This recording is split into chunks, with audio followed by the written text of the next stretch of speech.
కాల్పుల విరమణ కోసం ఒకవైపు మంతనాలు జరుగుతున్న వేళ ఉక్రెయిన్పై రష్యా అతిపెద్ద వైమానిక దాడి చేసింది. ఉక్రెయిన్ రాజధాని కీవ్ సహా పలు ప్రాంతాలే లక్ష్యంగా 367 డ్రోన్లు, క్షిపణులు ప్రయోగించింది. రష్యా దాడిలో 12 మంది ఉక్రెయిన్ పౌరులు ప్రాణాలు కోల్పోగా 70 మందికి పైగా గాయపడ్డారు. అనేక భవనాలు ధ్వంసమయ్యాయి. ప్రతిరోజు ఉక్రెయిన్ ప్రజల ప్రాణాలు తీస్తున్న రష్యాపై మరిన్ని ఆంక్షలు విధించాలని పశ్చిమ దేశాలను జెలెన్స్కీ కోరారు. మరోవైపు ఇరు దేశాలు గత 3 రోజుల్లో 1000 మంది ఖైదీలను పరస్పరం మార్చుకున్నాయి.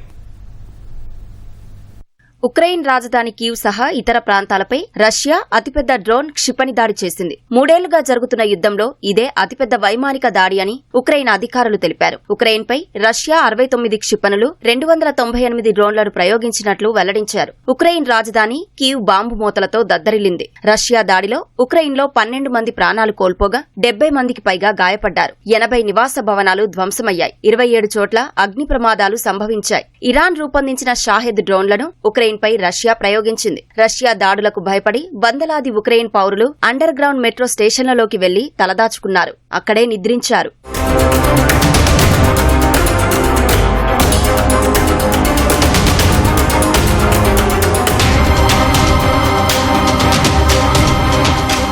ఉక్రెయిన్లో 30 నగరాలు, గ్రామాలను రష్యా క్షిపణులు తాకినట్లు ఆ దేశ అధ్యక్షుడు జెలెన్స్కీ ప్రకటించారు. రష్యాపై మరిన్ని ఆంక్షలు విధించాలని పశ్చిమ దేశాలను కోరారు. ప్రజలు నివాసముండే భవనాలే లక్ష్యంగా రష్యా దాడి చేసిందని, వాటిని ధ్వంసం చేసిందని ఆరోపించారు. రష్యా యుద్ధాన్ని పొడిగిస్తోందని, ప్రతిరోజు ఉక్రెయిన్ ప్రజల ప్రాణాలు తీస్తోందని వాపోయారు. అమెరికా మౌనంగా ఉంటే అది పుతిన్ను మరింత ఉత్సాహపరిచినట్లవుతుందని అన్నారు.